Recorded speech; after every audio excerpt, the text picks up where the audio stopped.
अस्सलामुअलैकुम। मोहम्मद अज़ीज़ सिद्दीक़ अपने programme match views के साथ हाज़िर खिदमत। प्रोग्राम ज़रा लेट है, बस मसरूफियत बहुत ज़्यादा है। 16 मई 2025 और जुमे का दिन फिर आ गया। अगले हफ्ते की तैयारी है, मई तकरीबन इख्तिताम को है। जो सबसे बड़ी बात है, कमरान टेसूरी गवर्नर सिंध ने आज बात की है कि 9 मई वाले केसेस में माफ़ी दें और आगे चलें। करता ना करता गुनाहों की या जो मर्ज़ी कहें। आपको याद होगा मैंने 2 जून 2023 में ये बात कही थी। लंदन में प्रेस कॉन्फ्रेंस हुई थी और उस वक्त मैंने ये कहा था कि इसको एमनेस्टी देनी चाहिए, कौम को इकट्ठा करें और आगे लेके आएँ। लेकिन उसका नुकसान हुआ है। मैं तो बड़ी सीधी सी बात, इलेक्शन अगर वक्त पे हो जाते तो ये 9 मई का वाक़या होना ही नहीं था। ये अगर आप सारे मामलात आइन और कानून के मुताबिक चलाते, हुकूमत अगर चलाती तो ये हालात ही नहीं पहुँचने थे। तो ये बड़ी बात है। मैं भी समझता हूँ कि एमनेस्टी मिलनी चाहिए। करते ना करते सज़ाएँ भी भुगत ली। बहुत से लोगों ने जेल में 2-2 साल तक की सज़ाएँ तो भुगत ली ना उन्होंने। जितने लोग हैं मिलिट्री कोर्टों से सारी आपने देख लिया। अभी बाकी अदालतों के हवाले से ऐसी बात कोई है नहीं, लेकिन चलें हम आगे लेकर चलते हैं। मखसूस नशस्तों का केस आज क्या ज़बरदस्त समाअत रही है। लाहौर हाई कोर्ट में मैंने बड़े अरसे से ये मामला दिया हुआ है। और इसहाक डार जो जंग बंदी के बारे में क्या कहते हैं, डोनाल्ड ट्रंप को आखिर क्या हो गया है, और तौहीन अदालत और हाई कोर्ट का इख्तियार जस्टिस सुधार जहाँ साखा ने बड़ा वजाहत के साथ ऑर्डर जारी किया है। 9 मई को जो सारे मामला हुए हैं अदालतों के कॉन्टेक्स्ट के हवाले से, उस पर भी गुफ्तगू करते हैं। नायब वज़ीर ख़ारजा और नायब वज़ीर आज़म और वज़ीर ख़ारजा इसहाक डार ने पाक भारत DGMOs के दरमियान इतवार 18 मई तक जंग बंदी का ऐलान किया है, इतफ़ाक़ किया है। यानी 18 मई तक जंग नहीं होनी।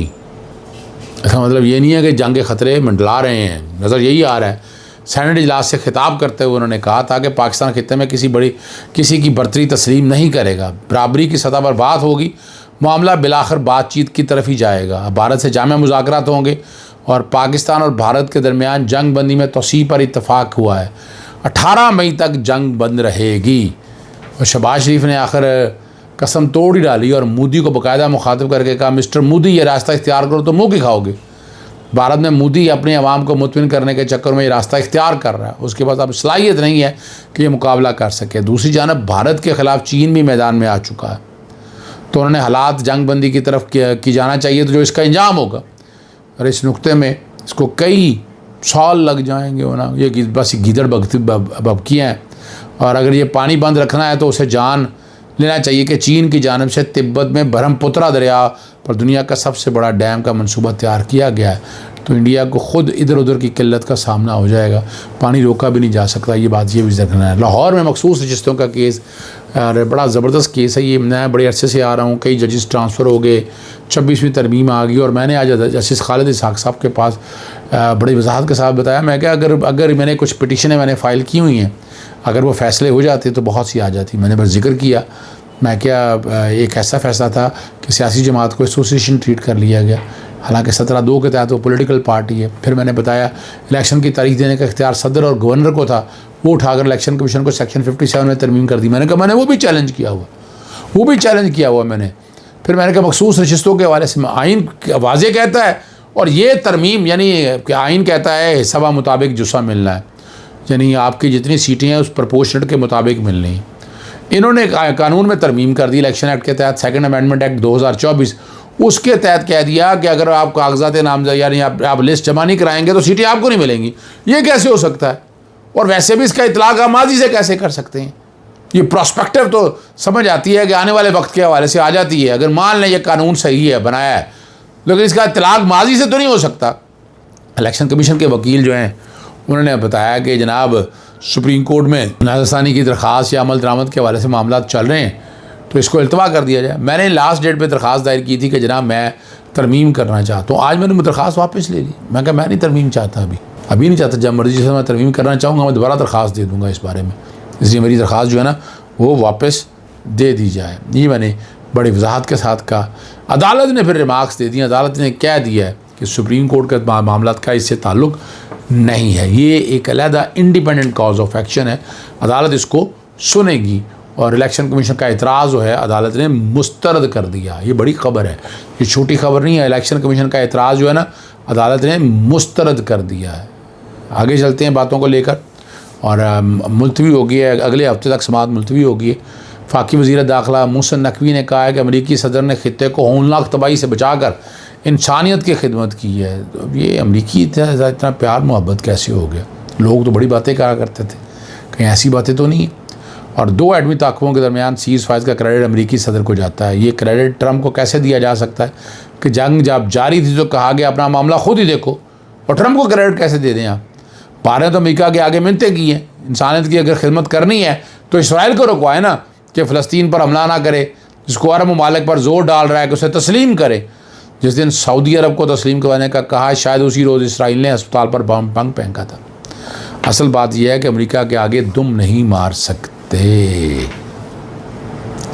एक और बात जो हाई कोर्ट में बड़ा ज़बरदस्त है, सॉलिड वेस्ट डिस्पोज़ल के हवाले से, वो पंप यानी जहाँ डिस्पोज़ करते हैं जाकर, वहाँ नीचे मेम्ब्रेन सही नहीं है, हालात ऐसे नहीं बनाए हैं, जाकर फेंकी जा रहे हैं, और वो सारे का सारा कूड़ा करबट जो है वो बारिश की शक्ल में, पॉइज़न की शक्ल में, जहर की शक्ल में ज़मीन में जाएगा, और उससे ज़मीन पॉल्यूट होगी। बहुत ख़तरनाक हालात बन जाएंगे। यही कोशिश करके मैंने चैलेंज किया हुआ, वासा ने जवाब दाखिल किया। अब LWMC पता नहीं कब इस मामला को लेकर चलना चाहती है, लेकिन अदालत ने इसकी समाअत 26 मई के लिए मुलतवी की है, और मैं इसको डे टू डे लेकर जाना चाहता हूँ कि ये जल्द से जल्द फ़ैसला हो, ज़्यादा लंबा ना हो जाए ये बात। 1 अरब 25 करोड़ के बावजूद सिंध हुकूमत मलेरिया पर काबू पाने में नाकाम होगी। सिर्फ 4 माह में मलेरिया के 28,800 ज़्यादा केस रिपोर्ट हुए, जो इंसदाद मलेरिया 2024-25 प्रोग्राम के मौसर गैर मौसर होने पर संगीन सवाल उठते हैं। और ये मामला जो है अब समझना पड़ेगा क्या हालात हैं, यानी ये इंसानी जानों का मसला है। ठीक है ना, आप रोकें इस बात को, सीधा हुकूमत की नाकामी है, नाअहली है। आगे आपको ले चलते हैं। हाँ, मैं एक बात और बयान कहना भूल गया, इस्लामाबाद हाई कोर्ट में नया कट्टा खुल गया। जस्टिस सरदार एजाज इसाक़ खान ने की अदालत से तौहीन केस बग़ैर रजामंदी लार्जर बेंच को मुंतकिल करने के डिप्टी रजिस्ट्रार और दीगर के खिलाफ तौहीन अदालत अज़ खुद केस में सुप्रीम कोर्ट के डिवीज़न बेंच से तौहीन अदालत की कार्रवाई मुअत्तल करने का आर्डर जारी होने का दौरान समाअत इंकशाफ हुआ। जैसे सरदार एजाज इसाक़ खान ने रिमार्क्स देते हुए कहा कि आप डिवीज़न बेंच का आर्डर बता रहे हैं कि इस अदालत को तौहीन अदालत का केस चलाने से रोक दिया है।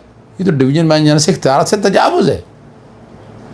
तयशुदा कानून है कि एक जज के अबूरी ऑर्डर के ख़िलाफ़ इंट्रा कोर्ट अपील काबिल समाअत नहीं है, लेकिन यहाँ हो रही है। यहाँ लाहौर हाई कोर्ट के जस्टिस चौधरी इकबाल साहब ने पब्लिक इंटरेस्ट के केस के दरमियान, और वो था इन्फॉर्मेशन लेने आए, इन्फॉर्मेशन कमीशन ने सारा केस लड़ा, सिंगल जज का फैसला मुस्तरद दोस्त के अगेंस्ट के वो 10 लाख रुपए जुर्माना कर दिया। यानी इंसाफ के दरवाजे इस तरह बंद किए जा रहे हैं। ग्रीवियस रिड्रेसल पिटीशन, पहले आप जाएँ महकमों में जाकर धक्के खाएँ, जलीलो ख़ार हों, और उसके बाद आप बाकी मामला की तरफ आएँ। ये नॉर्मल बात हो रही है। तो इंट्रा कोर्ट अपील जो है वो तो काबिल समाअत नहीं है। इस तरह वहाँ भी इंट्रा कोर्ट अपील समाअत नहीं, काबिल समाअत नहीं थी, क्योंकि उस कानून के तहत अपील लाए करती है। और हैरान हूँ कि एडिशनल और डिप्टी रजिस्ट्रार 23 साल सर्विस के बाद भी इस बात से नाइलम थे। क्या डिवीज़न बेंच को नहीं मालूम नहीं था कि अबूरी ऑर्डर के ख़िलाफ़ इंट्रा कोर्ट अपील काबिल समाअत नहीं है?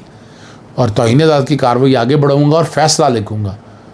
जजिस में तनाज़ा है, मैं क्यों दिखावा करूँगा? ये तनाज़ा नहीं है। द ग्लव्स आर ऑफ, ये वकील एमाइकस ने कहा था, इस पर उन्होंने बड़ी वजाहत के कहा था।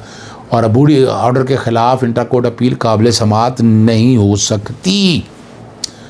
और अगर इस तरह होगा तो ये एक मिसाल बन जाएगा जो दिहाइयों तक चलती रहेगी। और हमने भी, अदालत भी ठीक कहती, कभी ये नहीं देखा। और ये जो कुछ हो रहा है ये गलत हो रहा है। इन सारी दहशतगर्दी 9 मई के जो इमरान खान साहब के पॉलीग्राफिक टेस्ट की इजाज़त देने का तहरीरी फैसला जारी कर दिया। इन सारे दहशतगर्दी के जज मंजर अली गिल ने 6 सफ़ात पर मुश्तमिल तहरीरी फैसला जारी किया, और 26 मई तक पॉलीग्राफिक, फोटोग्राफिक और व्हाट्सएप मैचिंग टेस्ट मुकम्मल कराने की हदायत की है। सुप्रीडेंट जेल तफ्तीशी मुतलका टेस्टों के हवाले से जेल में तमाम तर इंतज़ामात करे। बाकी बड़ी होती है फैसले इस तरह के, लेकिन कितने के माने जाते हैं। और इसका फ़ायदा दोनों को, मुलजमान को भी और प्रोसिक्यूशन को भी हो सकता है। एस्टैब्लिशमेंट बराबर कराने की कोशिश कर रही है कि उनका रवैया नरम हो रहा है, और वो शो भी कर रहे हैं। मगर ये बात मैं समझता हूँ बज़ाहिर धोखा ही हो सकता है। इमरान खान की मर्ज़ी के बगैर ये टेस्ट कैसे किए जा रहे हैं। अगर ये टेस्ट वाकई नागज़ीर हैं तो अलहदा से कमीशन एक तश्कील दिया जाए जो मौसर होने का बता सके। और बहरहाल ये टेस्ट जो है ना, ये मट्टी में गिर रहे हैं।